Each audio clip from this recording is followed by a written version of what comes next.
Hey there, Saki here from Saki Tech. In today's video, we will do a full comparison between the iPad Air 2 versus the iPad Pro. Now, just to give you a perspective, the iPad Air 2 was released in October 2014 and the iPad Pro in November 2015. So the iPad Pro is clearly the latest and greatest tablet from Apple. However, iPad Air 2 is still a powerful tablet and a leader in the 10-inch tablet market, and I'm sure people are wondering what's the difference between the two. What we are going to do in this video is do a deep dive into the specifications, software features, and unique features of both these tablets and see if we can answer questions like, shall I get the iPad Air 2 or the iPad Pro, or perhaps which one is specifically right for me, or simply which one is better. So let's dive in and find this out. I will first go over categories in which I think they are very similar and then slowly move on to everything that is different, followed by a conclusion. The first thing I want to take a look at is the design and the build. And this is easy. Both the iPad Air 2 and iPad Pro are crafted from metal, encased in a beautifully formed aluminum unibody. It's the same story. You get the brushed aluminum body on the rear, beveled edges, a slab of glass on the front, and the famous home button with the Touch ID sensor. Just look at them. You cannot deny that they're gorgeous, even if you hate Apple with a passion and lust after Android. Also, when you hold them in your hands, they will feel like $1 million. That beautiful, sleek, and polished metal feels fantastic when you hold it, but I do warn you, it is also prone to glide out of your hands onto the floor if you're not careful. You will probably need to buy a case or some sort of protective skin to make sure your investment doesn't shatter to 1,000 pieces. Okay, so that was easy, and that's that. Let's move on to the software. The software experience is almost the same. Both tablets run the latest version of iOS and largely offer the same exact experience. Now, iPads are all about fast and smooth operation, ease of use, and a venue for quality apps to get things done or to enjoy some great looking games. Whether you get the iPad Pro or the iPad Air 2, you get access to all the same apps from the App Store.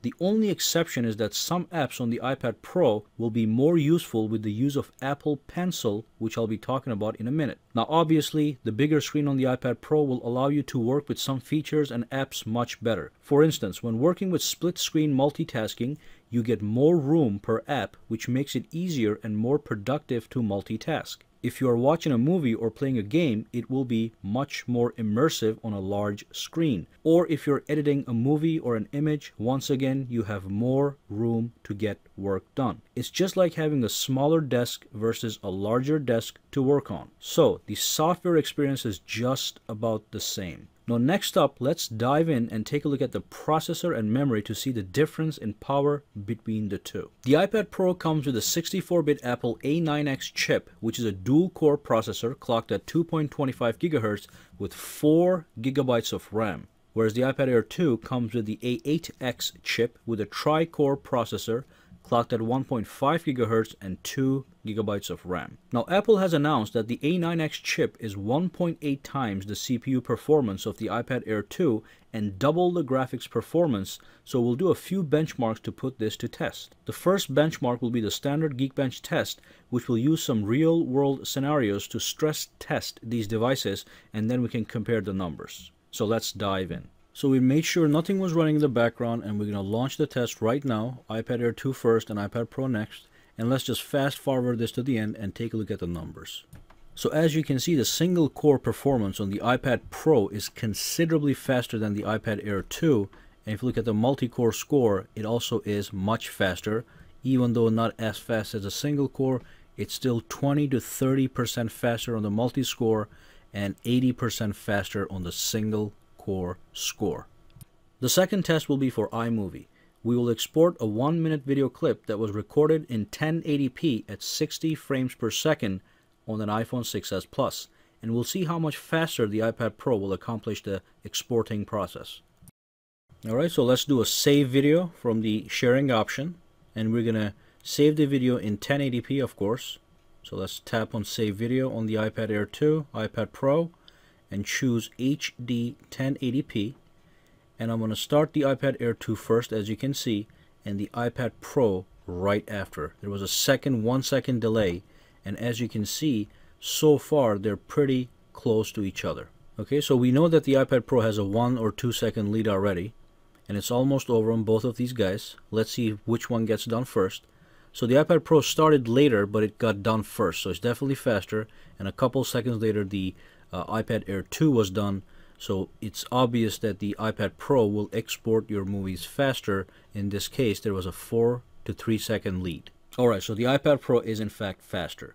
Now here's the situation though. The iPad Air 2 is already a super fast device, and for daily tasks such as browsing, app usage, movie watching, and even gaming, it's perfect. The extra speed that the iPad Pro offers, I think, is more useful when dealing with heavy-duty production apps such as iMovie to edit a movie, especially when you're working with larger files and higher resolutions. I don't mean to say that the iPad Air 2 cannot handle production tasks, but the iPad Pro simply is going to get them done faster. And to some people, that actually matters. Let's quickly take a look at the weight and dimensions. So the iPad Pro measures 305.7 millimeters in height, 220.6 millimeters wide, and 6.9 millimeters thick, and weighs 713 grams. The iPad Air 2 measures 240 millimeters in height, 169.5 millimeters wide, and 6.1 millimeters thick, and weighs 437 grams.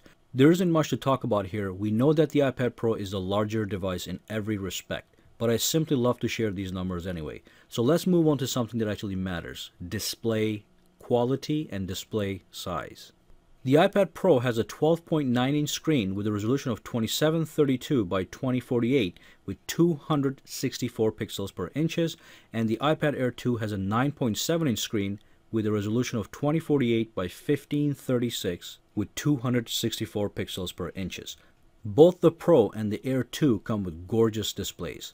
Now the iPad Pro does have an enhanced multi-touch technology that allows for the Apple Pencil to work with it for precise note-taking. But otherwise, the quality and sharpness of the display is equal for both. You get the same amount of pixels per inches on either tablet, which is 264. Both of these displays feature anti-reflective coating for better daytime visibility and fingerprint-resistant coating for reducing those annoying smudges from your fingers. And honestly, the only decision to make here is whether or not you need a larger screen or not. So let's move on. And let me quickly talk about the speakers, which are considerably better on the iPad Pro. First of all, it has 4 high-fidelity speakers, 2 on the top and 2 at the bottom, that produce 3 times more sound output than the iPad Air 2, which only has 2 speakers at the bottom. So if you watch videos or listen to music, you can bet that you will get richer and louder sound from the iPad Pro,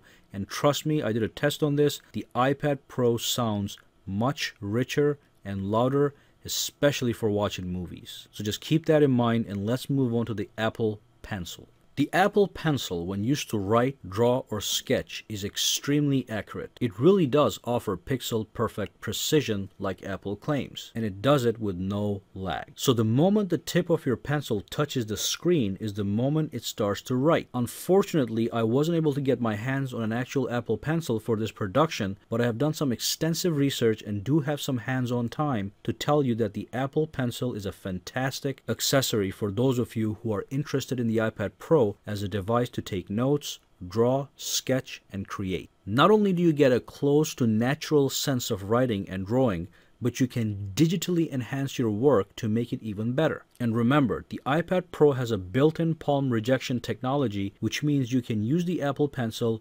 while your palm is actually resting on the display without affecting anything. And yes, it works flawlessly. Now obviously the iPad Air 2 is completely lacking this feature. This is a comparison video, and I'm compelled to tell you that if serious note-taking and sketching is your thing, the iPad Pro is obviously the much better choice thanks to Apple Pencil. Alright, so let's talk about the camera. So whether you get the iPad Pro or the iPad Air 2, you get the exact same cameras, both on the rear and the front. On the rear, you have an 8 megapixels iSight camera with an aperture of f2.4, and you can record video in 1080p at 30 frames per second. On the front, you've got a 1.2 megapixel FaceTime camera with 720p video recording capability. I never use the cameras on my tablets ever, so I don't care about this too much, but if you want to do video conferencing and take some snapshots and some videos on the go, this will get the job done. And of course, we've got the Touch ID sensor on the home button. The fingerprint sensor works flawlessly 99.9% of the time on both of these guys. Now the iPad Pro is faster to unlock your device when your finger touches the Touch ID sensor, but otherwise they both